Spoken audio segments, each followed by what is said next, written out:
Grey. Stubble lined his jaw, his shoulders slouched with age, and his boots, though clean, were worn with years of walking miles most people would never understand.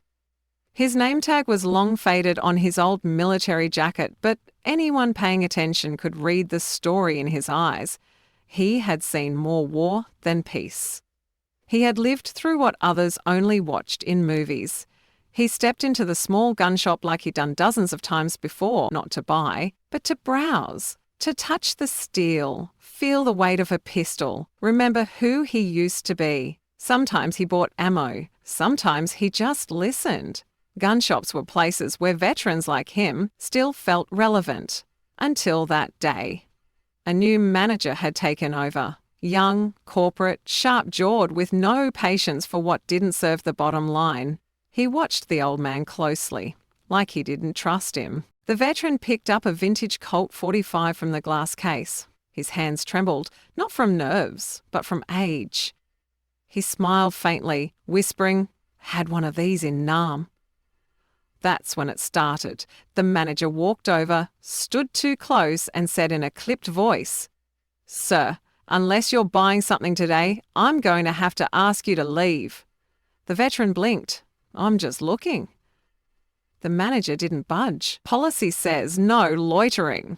The words hit harder than they should have. Loitering? The few people in the store paused, watching silently as the man who wore a service ribbon on his chest was being asked to leave like some random vagrant. He nodded, quietly. No fight, no scene. He placed the Colt back with care, turned his body slow, old injuries in his knees, and walked out. One step after another, but what no one saw was the shame in his eyes. He'd been disrespected before, but this was different. Inside, he sat on the edge of the curb, hands folded, staring across the parking lot. His truck sat under the hot sun. A faded sticker on the back read, "All gave some gave all." Inside the shop, the young manager smirked to the cashier. "Can't let these guys hang around. Makes the place look bad." The cashier didn't say a word. He just texted someone quietly under the counter. Exactly 58 minutes later, they arrived. 5 blacked-out SUVs pulled into the lot like clockwork. Doors opened, boots hit the ground. Tall, built, disciplined. Not loud, not flashy, but unmistakable. Men in quiet, tactical gear.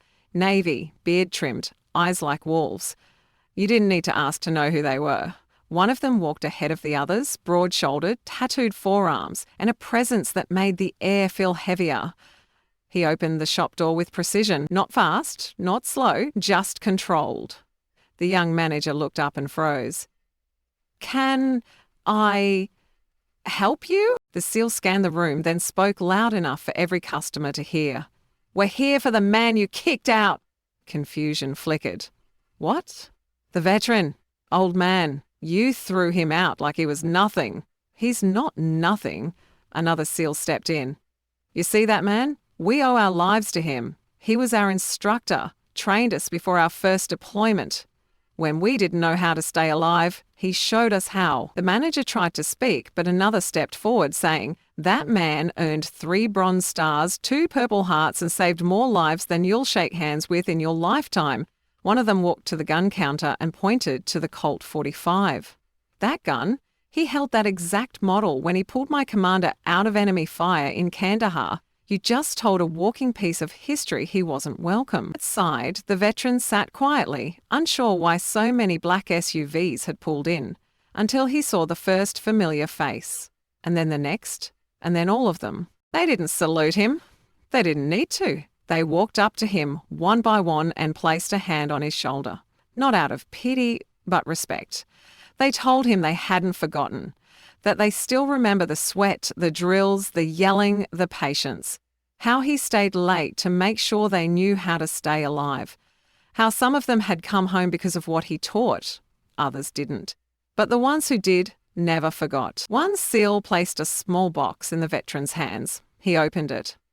Inside was a brand new Colt 45 engraved, "You taught us how to survive, SEAL Team Echo." The veteran didn't cry. Not then. He just closed the box gently, nodded once and whispered, "Thank you, boys."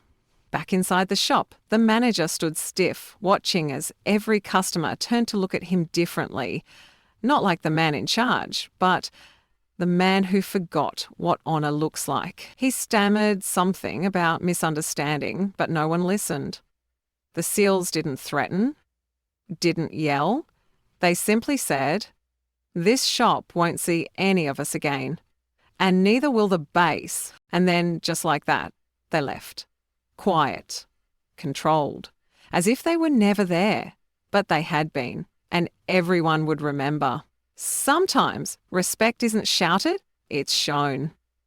Not all heroes wear uniforms today.